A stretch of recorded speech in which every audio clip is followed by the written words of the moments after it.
Okay, start చేయండి అమ్మా. చెప్పండి రఘురామన్. 10 అయిపోయింది. 10 to. ఓకే ఓకే, అందరికీ శుభోదయం. 10 అయింది ఇండియాలో. ఇక్కడ నేనేమో కెనడా దేశంలో బ్రిటిష్ కొలంబియా అనే ప్రావిన్స్ అంటే స్టేట్ అంటారు మనం. బ్రిటిష్ కొలంబియా ప్రావిన్స్ లో వ్యాంకోవర్ సిటీకి దగ్గరలో సర్రే అని సిటీ ఆఫ్ సర్రేలో ఉన్నాను. ఇక్కడ మాకు ఇప్పుడు నైట్ 9:30 అయింది. నాకంట మీరు ఇండియాలో 12:30 గంటల ముందు ఉంటారు.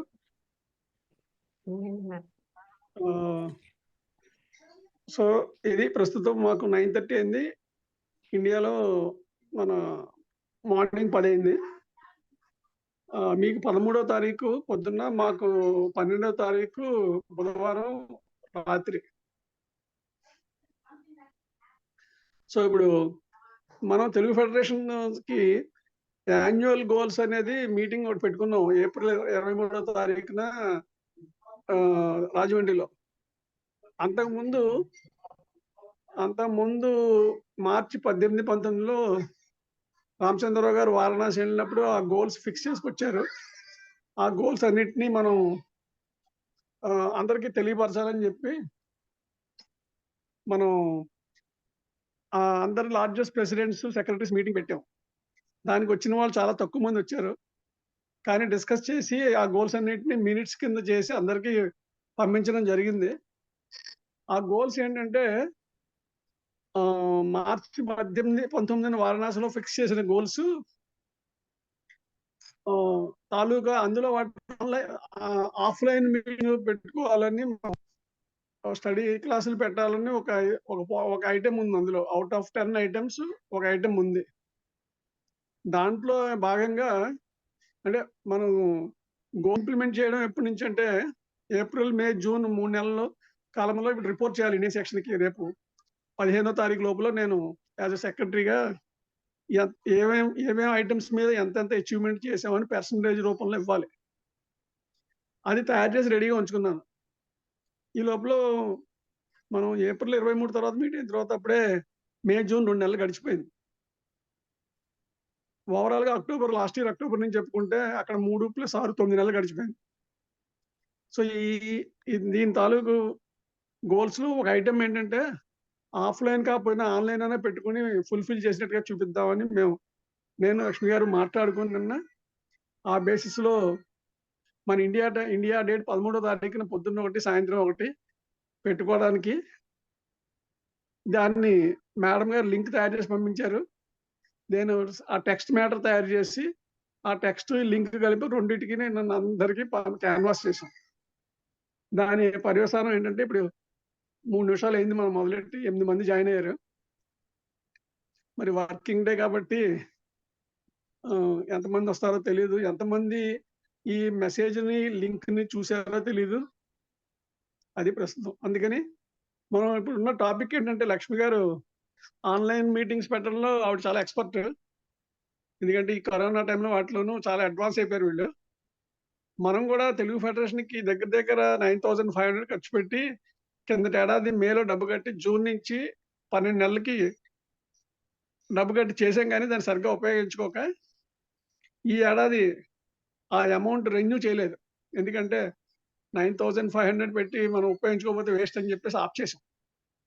అందుకని ఇప్పుడు 40 మినిట్స్ టైం ఫ్రీగా వాడుకోవడం దాంట్లో ఆల్రెడీ ఆవిడ చాలా ఎక్స్పర్ట్ కాబట్టి నేనేమో నిన్న రాత్రి మాట్లాడుకుని మేము ఇద్దరం చాలాసేపు ఈ 2 మీటింగ్లు పెడితే ఈ 2 మీటింగ్లు ఫుల్ఫిల్ అవుతే ఎంతమంది వచ్చినా సరే, 10 మంది వచ్చినా 5 వచ్చినా ఫుల్ఫిల్ చేసినట్టు చూపించి ఆ పర్సంటేజ్ని ఆ ఐటెం కింద రికార్డ్ చేసి నేను ఆ స్టేట్మెంట్ గోహిల్ గారికి ఈమెయిల్లో వారణాసికి పంపించాలి 15వ తారీఖు లోపల.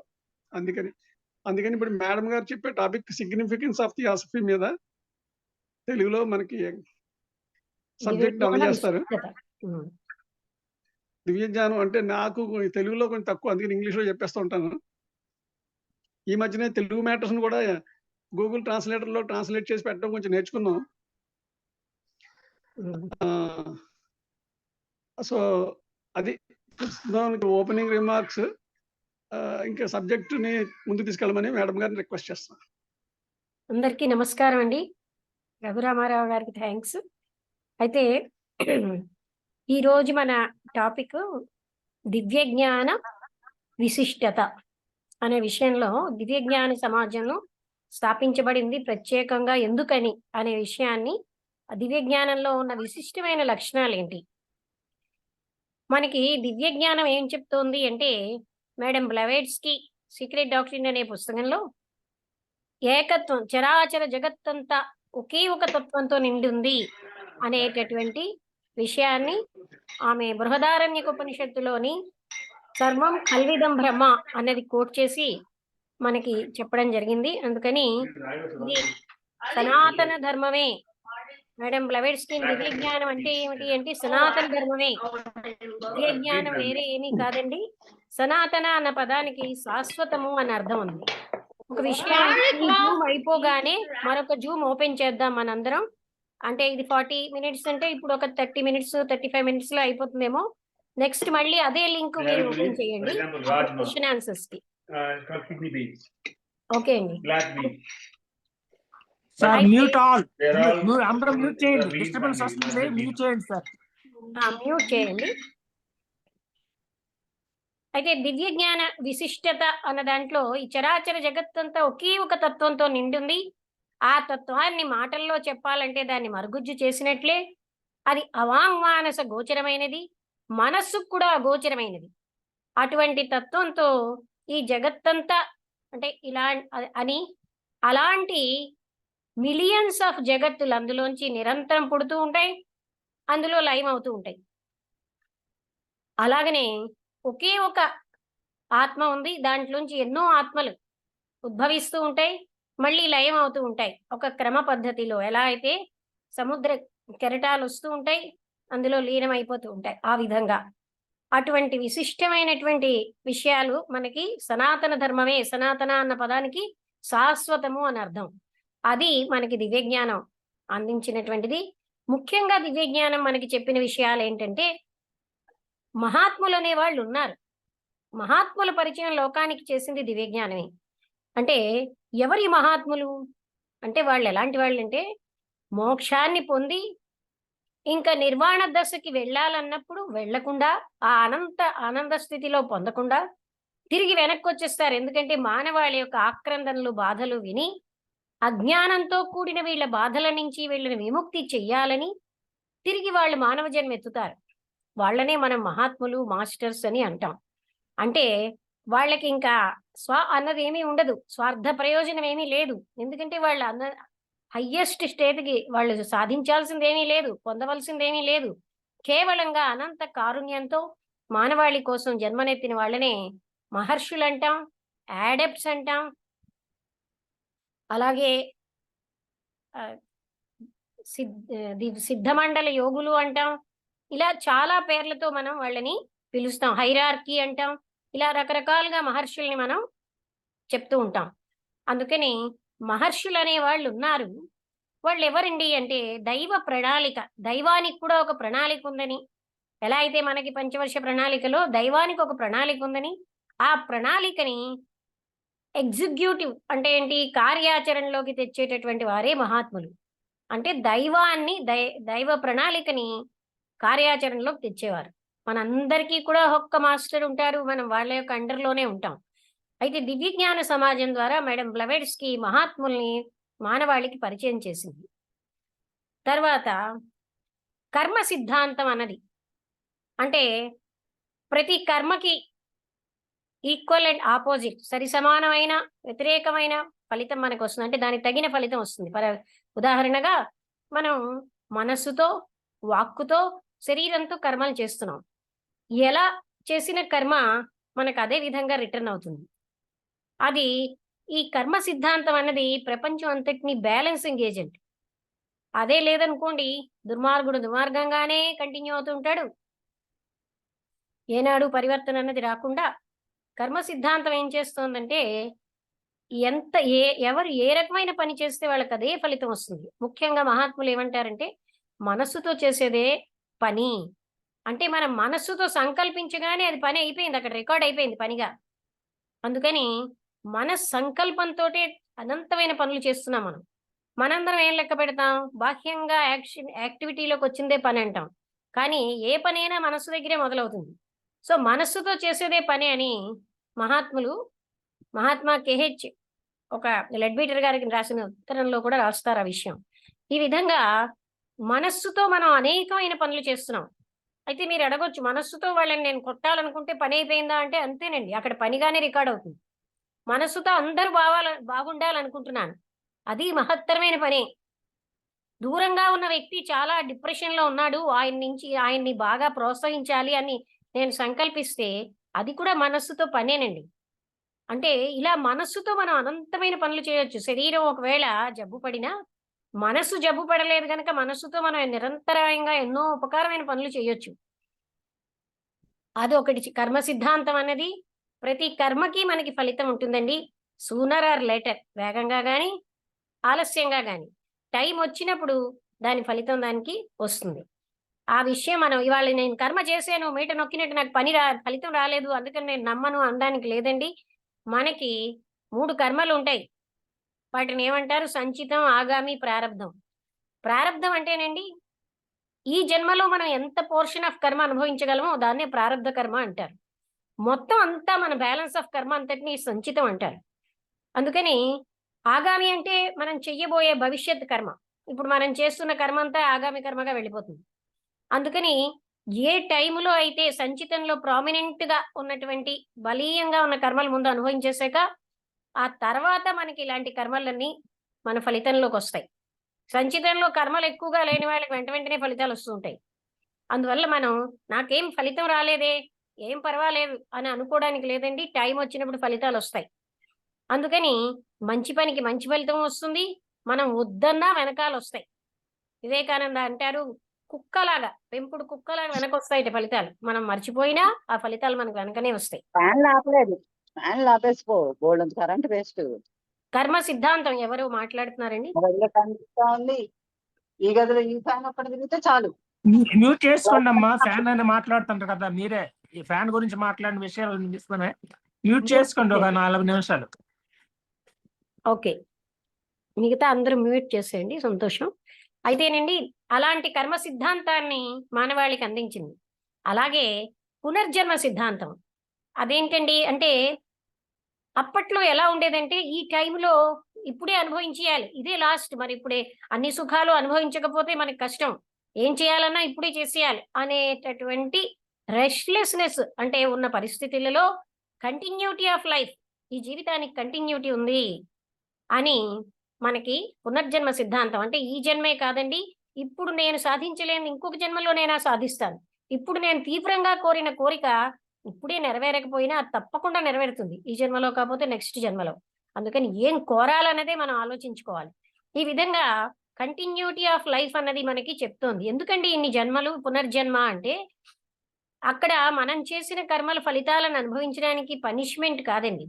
భగవత్ సామ్రాజ్యంలో శిక్ష ఉండదు. అక్కడ ఏంటంటే ఒక జన్మలో మనం కొన్ని సమర్థతలు సాధించి పరిపక్వత పొందుతాం. మహాత్ములలాగా సంపూర్ణ పరిపక్వత పొందే వరకు మనం జన్మలు ఎత్తుతూ ఉంటాం. ఈ లోపల మళ్ళీ కర్మలు చేస్తాం, ఆ ఫలితాలు, ఈ విధంగా మనం సంపూర్ణ పరిపక్వత పొందే వరకే మన లక్ష్యం అండి ఈ జన్మల్లో. అంతేగాని కేవలంగా అల్లవేళ చేసాం, ఇది నీ పనిష్మెంట్ కోసం ఈ జన్మ ఎత్తుతున్నాం అని కాదక్కడ. అలాగా పరిపూర్ణత్వం అంటే మనదైన మన మూలతత్వం అయిన స్వరూపం, పరిపూర్ణమైన స్వరూపాన్ని మనం పొందడానికే ఇన్ని జన్మలు ఎత్తవలసి వస్తుంది. తర్వాత మహాత్ముల నుంచి అంటే మనకి మానవాళికి అందించిన విషయాల్లో దివ్య జ్ఞానం, ప్రణాళిక, భగవత్ ప్రణాళిక ఒకటి ఉంది అనే విషయం కూడా. తర్వాత ఏంటంటేనండి పరిణామము. అంటే మానవులకి ఇప్పుడు మనం ఇంతకు ముందు సైన్స్‌లో కూడా పరిణామ సిద్ధాంతం చదువుకున్నాం. మినరల్ నుంచి అంటే ఖనిజాల నుంచి వృక్ష సంపద, వృక్షాల నుంచి జంతువులు, జంతువుల నుంచి మానవులు, అంతవరకే మనం చదివాం. అయితే దివ్య జ్ఞానంలో ఏం చెప్తున్నారంటే మానవుల యొక్క ఆధ్యాత్మిక పరిణామం కూడా చెప్తున్నారు. అంటే మానవుడు సంపూర్ణ మానవుడుగా అవుతాడు. అది ఆ పరిణామం. అందుకనే ఇక్కడ పరిణామంలో కొంచెం తేడా వస్తుంది. కానీ ఏదైనా సరే పరిణామ సిద్ధాంతం అంటే పరిణామము అంటే ఏంటండి? Evolution for development. మనం కిందటి జన్మలో ఏవో ఉన్నవి ఈ జన్మలో మరి కొంచెం డెవలప్ అవుతున్నాం. అంటే అభివృద్ధి చెందుతున్నాం. అందుకని ఈ ఇవల్యూషన్ అనేది ఓన్లీ ఫర్ ప్రోగ్రెసివ్ ఇవల్యూషన్, వెనక్కి వెళ్ళిపోవట్లేదు మనం. అంటే ఇంకా పరిణతి చెందుతున్నాం అన్నమాట. ఈ పరిణామం వల్ల వికాసం ఎక్కువైపోతుంది. అంటే మనం ఇంకా ఉన్నతోన్నత స్థితికి వెళ్ళడానికే ఈ పరిణామం అన్నది. అయితే దివ్యజ్ఞాన సమాజం మరి ఏమిటండి ఇక్కడ ఏమిటి పాటిస్తున్నారు అంటే ఏ మతంతో సంబంధం లేని జీవిత విధానం అండి. అంటే మరి ఎప్పుడైతే నా మతమే గొప్పది అని అనుకున్న సమయంలో ఏ మతంతో సంబంధం లేని ఒక జీవిత విధానం అవసరం అన్నది మహాత్ములు ఫీల్ అయ్యారు. అంతేకాకుండా మానవాళి అంతా అజ్ఞానం వల్లే కదండి బాధలన్నీను. ఆ బాధల్లోంచి బయటపడాలి అంటే వాళ్ళకి మనం ఒక హెల్పింగ్ హ్యాండ్ ఇవ్వాలని ఈ దివ్యజ్ఞాన సమాజం స్థాపించాలన్న కోరిక మహాత్ములది. ఎందుకంటే మేడం బ్లవేడ్స్కీని, కల్నల్ ఆల్కాట్ గారిని ఉపకరణాలుగా తీసుకున్నారు. వాళ్ళని అడుగుతారు, మీరు మాకు దివ్యజ్ఞాన సమాజ స్థాపనలో సహాయం చేస్తారా అని మహాత్ములే అడిగారు. ముఖ్యంగా ఇద్దరు మహాత్ములు దీనికి పూనుకున్నారండి. మాస్టర్ కుటుహూమి, మాస్టర్ మౌర్య అని ఇద్దరు మహాత్ముల సంకల్పంతో ఈ దివ్యజ్ఞాన సమాజం. అయితే సమాజంగా ఎందుకు స్థాపించాలి? ఇప్పుడు నేను ఒక లెక్చర్ ఇచ్చానండి, ఇక్కడే అందరూ వినేసారు వదిలేశారు. అలాగే అది కూడా అంతే. అందుకని తర్వాత జనరేషన్స్కి వెళ్ళాలంటే ఒక సమాజ స్థాపన అవసరమని వాళ్ళు ఫీల్ అయ్యారు. అందుకే దివ్యజ్ఞాన సమాజం అన్నది స్థాపించబడింది అనమాట. అంటే ఇది ఎవరో ఎక్కడో తన కోసం ప్రొజెక్ట్ అవ్వడం కోసం స్థాపించబడిన సంస్థ కాదు. మానవాళ్ళంతా కూడా ఒక యూనిట్. ఏ దేశం వాళ్ళైనా, ఏ కులం వాళ్ళైనా, ఏ జాతి వాళ్ళైనా, దాంతో సంబంధం లేదండి. ఏ భాష వాళ్ళైనా అందరు మానవులు ఒక్కటే. మానవాళ్ళంతటి వాళ్ళ యొక్క శ్రేయస్సు మంచి కోసం స్థాపించబడిన సంస్థ దివ్యజ్ఞాన సమాజం. అందులో ప్రత్యేకమైన విషయం ఏంటంటేనండి, మనం ఏదైనా ఒక ఆర్గనైజేషన్కి వెళ్తే ఇదే చదువు వాళ్ళక్కడికి వెళ్ళకంటారు. దివ్యజ్ఞాన సమాజంలో అనంతమైన స్వేచ్ఛనిచ్చారండి. ఎందుకంటే man is potentially divine. Every man, ప్రతి వ్యక్తి కూడా దైవ యొక్క స్వరూపుడే. అందుకని ఎవరిని అండర్ ఎస్టిమేట్ చేయలేదు. మేడం బ్లవేడ్స్కీ కూడా మీకు ఇవి ఆమోదం అయితేనే మీరు పాటించండి అంటున్నారు. ఇంటర్నేషనల్ థియోసఫిస్ట్ యొక్క కవర్ వెనకాల ఇలా రాసి ఉంటుందండి, మేము చెప్పిన విషయాలు ఆమోదయోగ్యం అయితే పాటించండి అన్న స్వేచ్ఛనిచ్చిన సంస్థ దివ్యజ్ఞానం. మేడం బ్లవేడ్స్కీ చెప్పారు, అని బిసెంట్ చెప్పారు అని మనం పాటించాల్సిన అవసరం లేదు. మనకి కూడా అది అందులో రైట్ అనిపిస్తేనే పాటించగలిగే స్వతంత్రం ఇచ్చిందండి. అలాగనే అంటే ఇంత స్వేచ్ఛా స్వాతంత్ర్యాలు అంటే దీని యొక్క లాస్ లోనే ఉన్నాయి, బైలాస్ లో ఉంటాయి. అంత స్వేచ్ఛనిచ్చిన సంస్థ ఇంకొకటి లేదు. అంటే ప్రతి వ్యక్తికి కూడా ఆ దైవతత్వం ఉంది గనక, ఆ జ్ఞానం అంతర్గతంగా ఉంది గనక అది రైటా కాదా అన్న తెలుసుకునే స్థితి అందరికీ ఉంది. ఈ విధంగా దివ్యజ్ఞాన సమాజం మనకి ఈ మానవాళంతటికి ఒక జీవిత విధానం. అసలు థియోసఫీ అన్న పదం అర్థం ఏంటంటే థియాస్ సోఫియా అంటే అది బ్రహ్మజ్ఞానం. అందుకని డివైన్ విజ్డమ్ అని పేరండి, దైవపరమైన జ్ఞానము. అందుకు ఇది 3వ శతాబ్దంలోనే అమోనియస్ సాకస్ అనే ఒక ఆయన అప్పటికే దివ్యజ్ఞానం అన్న పేరుతో ఒక సంస్థను పెట్టారండి. ఇవాళ కొత్తగా కాదది. అంటే 3వ శతాబ్దంలోనే ఆయన పెట్టడం. అలాగే అరిస్టాటిల్ కూడా ఈ దివ్యజ్ఞాన సిద్ధాంతాల్ని ఆయన శిష్యులకి చెప్పడం, ఇవన్నీ సనాతనమైన ధర్మం అన్నమాట. అంటే అప్పట్లో ఒక దేశంలో ఈ వాళ్ళకు వచ్చిన రీడింగ్స్ ఇంకొక ఈజిప్టులో ఉన్నటువంటి వాళ్ళతో టాలీ చేసుకునేవారు. ఆ విధంగా వాళ్ళందరూ కూడా ఒకటే రీడింగ్ అయినప్పుడే అవన్నీ కూడా ప్రతిపాదిస్తూ ఉండడం అలా జరిగేది. అయితే దివ్యజ్ఞాన సమాజంలో సైన్స్ ఏమిటండి, దీని ముఖ్యమైన లక్షణాలు అంటే ఏమిటి అంటే ఆబ్జెక్టివ్స్, లక్ష్యాలు అంటే విశ్వమానవ సోదరత్వం యొక్క అణు కేంద్ర నిర్మాణం. అందులో జాతి మత కుల లింగ వివక్షత లేని విశ్వమానవ సౌభ్రాతృత్వం యొక్క అణు కేంద్రం. అంటే ఇక్కడ మీరు ఏ జాతి వారు అనే సంబంధమే లేదు. అసలు కులము జాతి అన్నవి లేవే లేవండి. అజ్ఞానంతో మనం పెట్టుకున్న డివిజన్స్ కాదు. అందుకని ఈ డివిజన్స్ అన్నిటికీ అతీతమైనది అనే విషయం, ఎందుకంటే మానవాళ్ళందరూ ఒక్కటి. ఇది సంకుచితమైన మనస్సుతో ఎలా అయితే Rabindranath Tagore where the clear stream of reason has not lost its way into the dreary desert sand of dead habit అని where the narrow domestic walls అని వాడారు. అంటే ఏవి ఆ నేరో డొమెస్టిక్ వాల్స్ అంటే కులము, మతము, భాష ఇలా మనం సంకుచితంగా పెడుతున్నాం కదండి. ఇవన్నీ కూడా సంకుచితమైన వాల్స్. అలాంటిది లేనటువంటి అలాంటి ప్లేస్ కి నన్ను తీసుకెళ్ళవయ్యా అని అడుగుతాడనమాట రవీంద్రనాథ్ ఠాగూర్. అది దివ్య జ్ఞానం మనకి చెప్తోంది. జాతి మత కుల లింగ వివక్షత అని లేనటువంటి విశ్వమానవ సౌభ్రాతృత్వం. ఇక్కడ సౌభ్రాతృత్వం అంటే బ్రదర్ అంటమే కాదండి, ఏకత్వానుభూతి. చరాచర జగత్ అంతటితో ఏకత్వానుభూతే ఈ విశ్వమానవ సౌభ్రాతృత్వం. అయితే సమయం తక్కువ ఉంది కనుక నేను మీకు అంటే అంతవరకే వివరిస్తున్నాను, మీకు అది అర్థమయ్యే ఉంటుంది. రెండవది ఏంటంటేనండి, comparative study of science, religion and philosophy. తత్వశాస్త్రము, విజ్ఞాన శాస్త్రము, మతము, వీటిని సాపేక్ష అధ్యయనం. ఇది రెండవ ఆబ్జెక్ట్. అంటే మనకేమో సైన్స్ కూడా అధ్యయనం చేయాలి, అలాగే అన్ని మతాలు ఏం చెప్పాయి, అదేం చెప్పిందో నువ్వు చదవకు అలా ఏం అనరండి. అందులో ఉన్నటువంటి సత్యాన్ని తెలుసుకోమంటారు. అన్ని మతాలు ఏం చెప్పాయి అని తెలుసుకుని అందులో ఉన్న సత్యం మనం అర్థం చేసుకోవాలి. అదే విధంగా విజ్ఞాన శాస్త్రం ఏం చెప్పింది. అందుకే ఇప్పటికి అడయార్లో విజ్ఞాన శాస్త్రం చెప్పేటటువంటి విషయాల్లో మనకి రీసెర్చ్ కూడా వాళ్ళు అవకాశం ఇస్తున్నారు. అంటే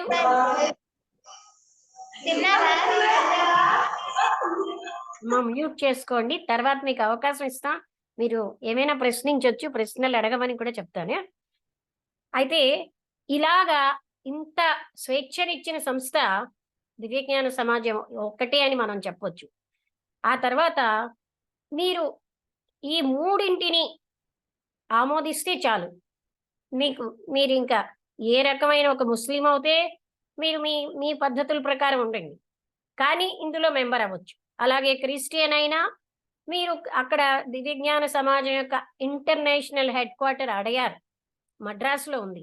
అదే ఇప్పుడు చెన్నై అంటున్నాం కదా, అక్కడ మాస్క్ ఉంటుంది, చర్చ్ ఉన్నది, జొరాస్ట్రియన్కి సంబంధించిన వాళ్ళ కేంద్రం ఉంటుంది, తర్వాత భారత సమాజ్ పూజ చేసుకునే టెంపుల్ ఉంది. ఎవరికి ఎందులో ఇష్టం ఉంటే అందులో వెళ్ళే స్వేచ్ఛ ఉందండి. అలాంటిది ఎవరి కర్మకాండలు వాళ్ళకి ఇష్టమైనవి చేసుకుంటూ ఇందులో మెంబర్గా కంటిన్యూ అవ్వచ్చు. ఇంకా ఈ 3 లక్ష్యాలు అంటే ఉద్దేశ్యాలని అందరూ కూడా ఆమోదిస్తే మెంబర్షిప్ తీసుకునేడానికి అర్హులే. అయితే అది కూడా ఇష్టపూర్వకంగా. అందుకే మీ దివ్యజ్ఞాన సమాజ సభ్యుడు ఎక్కడున్న 10 మంది మెంబర్స్ని కనిపించేరం చేసిరు, వాళ్ళు దానికి అర్హులా కాదా చూసే తీసుకుంటారు. ఎందుకంటే ఈ జ్ఞానం మీద ఆసక్తి ఉన్నప్పుడే. కానీ చిన్న పిల్లల నుంచి ఈ జ్ఞానం ఉంటే జీవితంలో బ్యాలెన్స్డ్ లైఫ్ గడపొచ్చండి. ఎందుకంటే తాను శరీరం కాను ఆత్మస్వరూపుణ్ణి అన్న విషయము తెలియడం ప్రాథమికంగా అవసరం అంటారు కృష్ణమూర్తి గారు. సెల్ఫ్ నాలెడ్జ్ అనేది చిన్నప్పటి నుంచే రావాలి. తను ఎలాంటి ఆలోచనలు ఆలోచిస్తున్నాడు, తన కోసం తనకు తెలియాలండి. అందరి కోసం తెలియడం పెద్ద ముఖ్యం కాదు. నాలో ఎలాంటి ఆలోచనలు వెళ్తున్నాయి, నా ఫీలింగ్స్ ఏంటి, నా పనుల వెనకాల మోటివ్స్, ఉద్దేశ్యాలు ఏంటి, ఇవి నాకు తెలియాలి. అప్పుడే నేను నన్ను బాగు చేసుకోగలను, నేను అందులోంచి బయటపడగలను, ఏదైనా బాగులేని దాంట్లోంచి. అందుకని తన కోసం తను తెలియడం అన్నది, తనకి ఏవైతే రైట్ వాల్యూస్ లేవో వాటిని తీసి పారేయడం అనేది చిన్నప్పటి నుంచే రావాలండి. మన దురదృష్టం ఏంటంటే మన విద్యా విధానంలో ఇలాంటి వాటికి ప్రాముఖ్యత ఇవ్వట్లేదు. అందుకే ఎంత పెద్ద చదువులు చదివి కూడా ఒక పెద్ద చీఫ్ డాక్టర్ అవ్వచ్చు, ప్రొఫెసర్ అవ్వచ్చు, వాళ్ళ విరామ సమయాల్లో ఎక్కువ మంది, అందరూ కాదండి, ఏం చేస్తున్నారంటే డ్రింక్ చేస్తారు, క్లబ్కి వెళ్తారు. అక్కడ ఎందుకంటే ఏదైతే పరిపూర్ణత సాధించాలో వాళ్ళ జీవితంలో అది పొందలేదండి. అందుకోసమనే పరిపూర్ణతనే ఎప్పుడైతే మనకు ఉందో మనం ఇంకా దేనికి వెళ్ళం.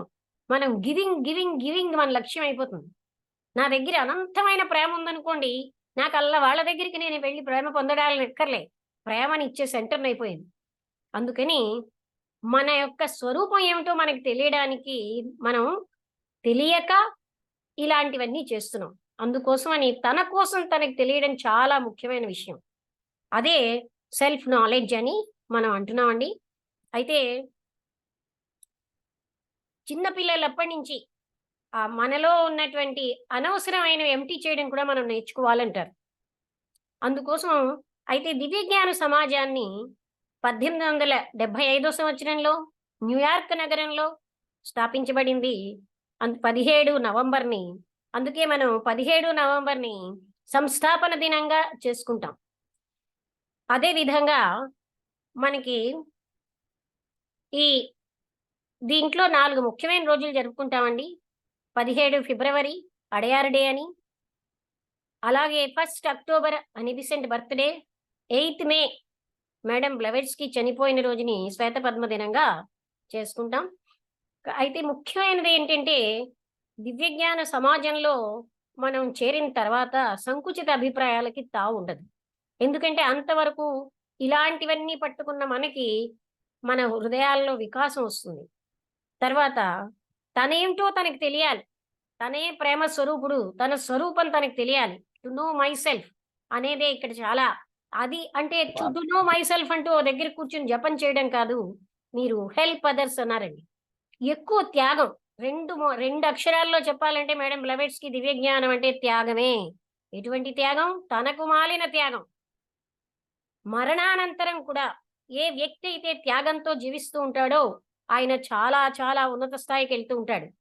త్యాగం చేయడం, త్యాగేనైక అమృతత్వ మానసః అని ఉపనిషత్తులు కూడా చెప్పాయి. అంటే త్యాగం అంటే ఏదో నేను ఆశించి త్యాగం చేయడం కాదు, నిస్వార్థంగా. అలాంటి భావనతో త్యాగం చేస్తూ ఉంటే ఇంకా కొన్నాళ్ళకి త్యాగం నేను చేసేనన్న భావన కూడా ఉండదు. అంటే పరాయి భావమే లేదు. నా చేతికి కుడి చెయ్యి ఎడం చేతి మీద ఉన్నటువంటి ఏదో ఒక మచ్చకి లేదా గాయానికి హెల్ప్ చేస్తోందంటే అది హెల్ప్ అని భావిస్తామా? అలాంటి భావన మనందరిలో ఉండాలండి. అంటే త్యాగం అనేది ఎప్పుడైనా నాకు త్యాగానికి అవకాశం వస్తే కదా, నాకు డబ్బులు ఉంటే కదా అనుకోక్కర్లేదండి. ఎన్నో రూపాలలో మనం చేయొచ్చు. ఒక స్టూడెంట్ అయితే తన పక్క స్టూడెంట్స్కి తెలియని పాఠాలు బోధపరచడం. నేను చిన్నప్పుడు అదే చేసేదాన్నండి. నిష్కామకర్మ చేయాలంటే డబ్బు ఉండక్కర్లే, ఫలితం ఆశించకుండా మనం ఏ పని చేసినా అది అలాంటిదే. అందుకని హృదయంలో ఎలా అయితే Rabindranath Tagore strike the penury of my heart అంటారు. హృదయంలో ఉన్న పేదరికం పోవాలండి. మన హృదయంలో రిచ్నెస్ ఉండాలి. అప్పుడే మనం ఇంకొకరికి ఏమైనా చేయగలం. అంటే ఒకరికి రిచ్నెస్ అంటేనండి డబ్బులు కాదు, ప్రేమ ఉండాలి, కారుణ్యం ఉండాలి. మనలో కారుణ్యం ఉంటే పక్క వాళ్ళకి వాళ్ళు మన అడిగేరా లేదా అని కాదు, అవసరమా కాదా అని చేస్తాం. చేసేమని గొప్పతనం కోసం కాదు, అక్కడ అవసరం గనక చేస్తాం. అలాంటి విధంగా చేయడం అన్నదే నిజమైన సేవ, అంటే త్యాగం. అలాగా మన జీవితంలో మహాత్ముల్లాగా మనం అవ్వాలంటే వాళ్ళు ఎందుకు వచ్చారండి? మోక్ష సుఖాన్ని వదిలేశారు. అన్నిటికంటే హయ్యెస్ట్ ఆనందాన్ని వాళ్ళు త్యాగం చేసి మానవాళికి సహాయం చేయడానికి వచ్చారు. అది మనం ఆదర్శంగా తీసుకోవాల్సింది. మనం కూడా నన్నెవరూ అడగలేదు కదా నేను ఇక్కడ చెయ్యాలని కాదండి, అవకాశాలని మనం వినియోగించుకోవాలి. అక్కడ అహంకారం అన్న దానికి అవకాశం ఇవ్వకుండా మనకొచ్చిన సేవావకాశాలని మరెవరో చేస్తారులే అని వదలకుండా అది మనం ఆపర్చునిటీగా భావించి మనమే తీసుకుని దాన్ని మనం చేయడం అన్నది, దానివల్ల ఏమిటి లాభం అని అడగండి. అడిగితే చెప్పాల్సింది ఏంటంటే మనలో అని వికాసం అవుతూ ఉంటుందండి. మనం ఒక దగ్గర కూర్చుని చేసినటువంటి ధ్యాన దపాదుల కంటే ఇది చాలా ఉన్నత స్థాయి. కానీ ఇదంతా మహాత్ములు చెప్పరు, ఎందుకంటే చేస్తూ ఉంటే అందరికీ తెలుస్తుంది. అందుకనే మరణానంతరం కూడా కామలోకంలో కూడా ఎవరైతే వేగంగా అంటే వాళ్ళు పాస్ ఆన్ అయిపోతారు, ఇలాంటి పనులన్నీ చేసిన వాళ్ళకి చాలా ఉన్నత స్థాయి వస్తుంది. అలా అందుకనే భూమి మీద జీవితం గడిపిన టైం చాలా ముఖ్యం. మనం భూమి మీద శాశ్వతంగా ఉండిపోతాం అనుకుంటాం కదా, ఎంతకాలం భూమి మీద ఉంటామో తర్వాత ఇంకా ఎక్కువ కాలం మరణానంతరం మనం జీవించాల్సి ఉంటుంది. కనుక మనం ప్రతి క్షణం సద్వినియోగం చేసుకోవాల్సిన అవసరం మనకు ఉన్నదండి. అంటే ఏమిటి సద్వినియోగం? కృష్ణమూర్తి గారు at the feet of the master అనే పుస్తకంలో చెప్తారు, ఎందుకు మనం చదవాలి అంటే వాళ్ళకంటే నాకు ఎక్కువ తెలుసుని చదవడం కాదండి, మనం ఇతరులకి చక్కగా ఉపయోగపడడానికి చదవాలి. అంటే విజ్డమ్తో, జ్ఞానంతో ఉపయోగపడాలి. మనం అందరం ఏమనుకుంటామంటే పుస్తకాలు ఎక్కువ చదివేస్తే మన జ్ఞానం పెరుగుతుందని. జ్ఞానం అంతర్గతమైంది. పుస్తకాలు పెరిగితే ఇన్ఫర్మేషన్ పెరిగింది, జ్ఞానం మాత్రం అంతర్గతమైంది. ఆ అంతర్గత జ్ఞానం అనేది పెరగడానికి, ఇతరులకి చక్కగా మనం సహాయం చేయడానికి మనం చదవడానికి. మ్యూట్ చేసుకోండి. ఓకే, అందువల్ల అంటే జ్ఞానం సమాజంలో అత్యద్భుతమైన విషయం స్వేచ్ఛ. ఆ తర్వాత ఒక ఫ్లవర్ వికసించినట్టుగా మనం వికసిస్తూ ఇతరులకు కూడా హెల్పింగ్ హ్యాండ్ ఇస్తూ, అందుకే హెల్ప్ అదర్స్ అనేది చాలా ముఖ్యమైన విషయంగా, మనం ఎక్కడ ఉంటే, ఏ ఫీల్డ్ లో ఉంటే అక్కడే మనం ఫలితం ఆశించినటువంటి సహాయం చేయగలగాలి. ఇది దివ్య జ్ఞానంలో ఉన్న చాలా సౌందర్యమైన విషయం. వాళ్ళు నాకు సహాయం చేశారా, వాటితో మనకు సంబంధం లేదు, ఎవరి కర్మ వాటి. అందువల్ల మనం ముందుకు వెళ్ళాలి అంటే, ఎవరో అన్మ్యూట్ చేసుకున్నారండి, మ్యూట్ చేసుకోండి, మ్యూట్ చేసుకోండి సార్, డిస్టర్బెన్స్ వస్తుంది. మీరు మ్యూట్ చేసుకోండి. మీరు ఫోన్ లో మాట్లాడుతుండ్రు, ఏదో మాట్లాడుతున్నారు, అవన్నీ వినిపించేస్తానే. దయించి మ్యూట్ చేసుకోండి సార్. ఓకే అండి,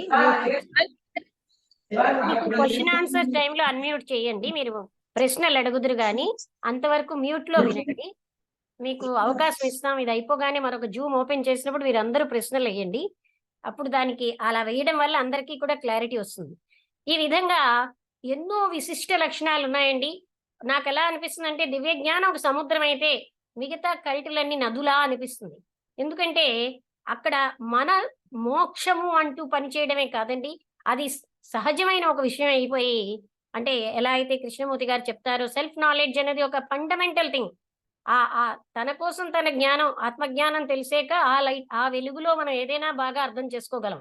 రామాయణం చదివినా, భాగవతం చదివినా, సెల్ఫ్ నాలెడ్జ్ వస్తే ఏదైనా సవ్యంగా అర్థమవుతుంది. జీవితాన్ని సంతృప్తిగా.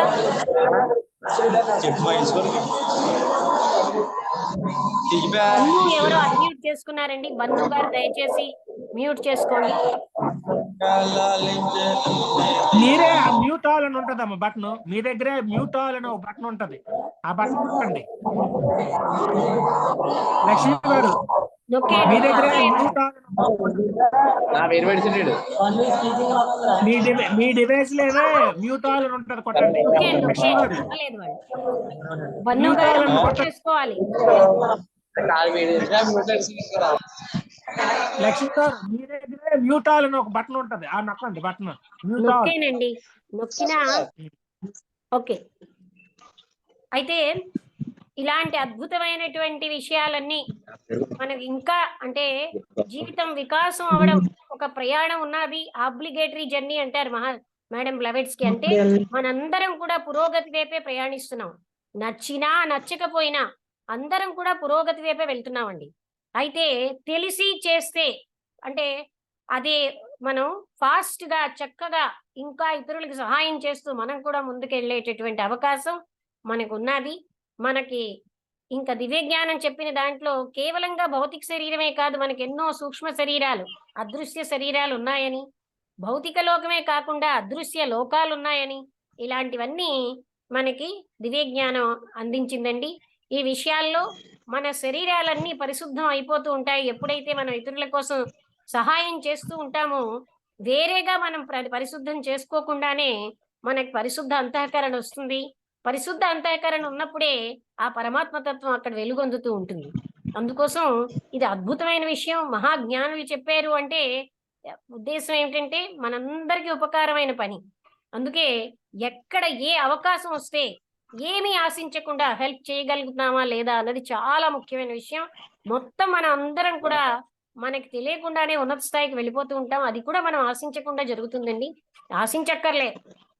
ఆ సహాయం కూడా ఎక్కడో ఎవరో నన్ను అడిగితే అని కాకుండా, అక్కడ అవసరమా కాదా అని చూసి మనం చెయ్యడం.